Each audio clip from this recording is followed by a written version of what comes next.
ശബരിമലയുമായി ബന്ധപ്പെട്ട് കാര്യങ്ങളെടുത്താൽ അത് വലിയ തോതിൽ പ്രചരണത്തിന് വേണ്ടി ഉപയോഗിച്ചു എന്നുള്ളത് വസ്തുതയാണ്. ആ പ്രചരണം BJP നടത്തിയിട്ടുണ്ട്,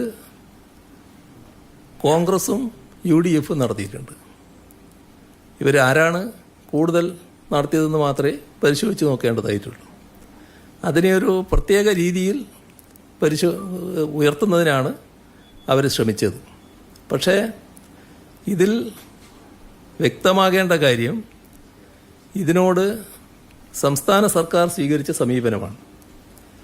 സംസ്ഥാന സർക്കാരിന് ഇക്കാര്യത്തിൽ ഒരു തരത്തിലുള്ള ആശയക്കുഴപ്പവും ഉണ്ടായിരുന്നില്ല. ഏതെങ്കിലും തരത്തിലുള്ള തട്ടിപ്പുകൾ നടന്നാൽ അതെവിടെയായാലും ആ തട്ടിപ്പുകൾക്കെതിരെ ശക്തമായ നിലപാട് സ്വീകരിക്കുക എന്നുള്ളതാണ് സർക്കാരിൻ്റെ പൊതുവായ നിലപാട്. ഇവിടെയും അത് തന്നെയാണ് ഉണ്ടായത്. അപ്പോൾ ഈ കാര്യത്തിൽ പ്രത്യേക അന്വേഷക സംഘം വരിക എന്നതിനോട് സംസ്ഥാന സർക്കാരിനും പൂർണ്ണ യോജിപ്പാണ് ഉണ്ടായിരുന്നത്. ഹൈക്കോടതി പ്രത്യേക അന്വേഷക സംഘത്തെ നിയോഗിക്കുന്ന നിലയുണ്ടായപ്പോൾ അതിനെ പൂർണ്ണമായി പിന്താങ്ങുന്ന അവസ്ഥയാണ് സർക്കാർ സ്വീകരിച്ചത്. ആ പ്രത്യേക അന്വേഷക സംഘം ഫലപ്രദമായ നടപടികളാണ് സ്വീകരിച്ചു വരുന്നത്. പക്ഷേ ഈ പ്രത്യേക അന്വേഷക സംഘം വന്ന ഉടനെ തന്നെ അത് ശരിയാവില്ല, ആ അന്വേഷക സംഘം അന്വേഷിച്ചാൽ പോരാ, അത് CBIക്ക് വിടണം എന്നൊക്കെ പറഞ്ഞുകൊണ്ട് ചിലരെന്ന് പറഞ്ഞാൽ പ്രത്യേകമായി UDF നേതാക്കൾ, കോൺഗ്രസ് നേതാക്കൾ ആവശ്യം ഉന്നയിക്കുന്ന സ്ഥിതി വന്നു. പക്ഷേ നമ്മുടെ അനുഭവം എന്താണ്? വളരെ ഫലപ്രദമായി ആ അന്വേഷക സംഘം പ്രവർത്തിച്ചു എന്നുള്ളത് തന്നെയാണ്. അവർ കൃത്യമായി കാര്യങ്ങൾ കണ്ടെത്തിയിട്ടുണ്ട്, അതിൻ്റെ ഭാഗമായുള്ള നടപടികൾ സ്വീകരിച്ചു പോകുന്നുണ്ട്. അത് നമ്മുടെ അന്വേഷണം ഇനിയും അതിൻ്റെ വഴിക്ക് മുന്നേറട്ടെ എന്നുള്ളത് തന്നെയാണ് സർക്കാരിൻ്റെ കാഴ്ചപ്പാട്. ഇത് പൊതുവെ ജനസമൂഹം നല്ല രീതിയിലാണ് വിലയിരുത്തിയിട്ടുള്ളത്. ഇപ്പോൾ സാധാരണഗതിയിൽ ഇത് ഏറ്റവും കൂടുതൽ പത്തനംതിട്ടയിൽ ആണല്ലോ ബാധിക്കേണ്ടത്. അതിൽ പന്തളം നമുക്കെല്ലാവർക്കും അറിയാവുന്ന പ്രദേശമാണല്ലോ. ശബരിമലയുമായും ബന്ധപ്പെട്ട ഒരു സ്ഥലപ്പേരാണല്ലോ പന്തളം. ആ പന്തളത്തെ നഗരസഭ തദ്ദേശ സ്വയംഭരണ സ്ഥാപനം നേരത്തെ BJPയുടെ കയ്യിലായിരുന്നു. ഇത്തവണ BJPക്ക് നഷ്ടപ്പെട്ടു. ഈ ശബരിമലയുടെ പ്രത്യേക എന്തെങ്കിലും LDFനെതിരായ സ്വാധീനം ഉണ്ടായിരുന്നുവെങ്കിൽ ഈ പന്തളത്ത് BJPയുടെ നില ഗണ്യമായി കുതിച്ചുയരേണ്ടതായിരുന്നില്ലേ? അതുണ്ടായില്ലല്ലോ.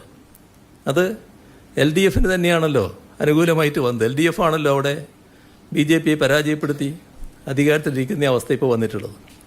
ഇനി മറ്റൊരു പ്രദേശം എടുത്താൽ കൊടുങ്ങല്ലൂർ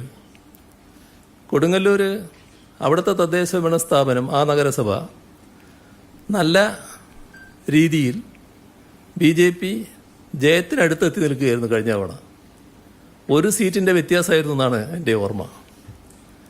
അപ്പോൾ അത്രയും ജയത്തിൻ്റെ അടുത്തെത്തി നിൽക്കുകയാണ്. ഇത്തവണ അവരാ തദ്ദേശ ഭരണ സ്ഥാപനം കൈപ്പിടിയിലെടുക്കും എന്നായിരുന്നു അവർ സ്വീകരിച്ച നില.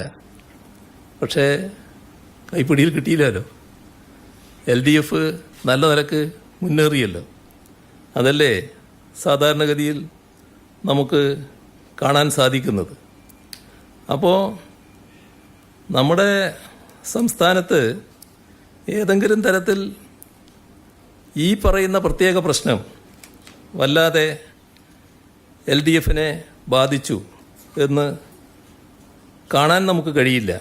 അതാണ് കാണേണ്ടത്. മറ്റൊട്ടേറെ തദ്ദേശ ഭരണ സ്ഥാപനങ്ങൾ BJPയുടെ കയ്യിലുണ്ടായിരുന്ന തദ്ദേശ സ്ഥാപനങ്ങൾ ഇപ്പോൾ LDF ആണ് അവിടെ ഭരിക്കുന്നത്.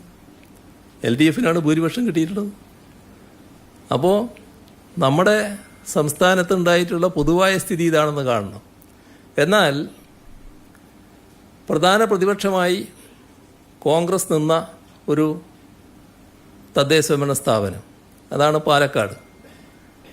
BJP ആയിരുന്നു നേരത്തെ അവിടെ കോൺഗ്രസ്സാണ് പ്രധാന പ്രതിപക്ഷം. അവിടെ ഇത്തവണയും BJPക്ക് തന്നെ ജയിച്ചു വരാൻ കഴിഞ്ഞിരിക്കുന്നു.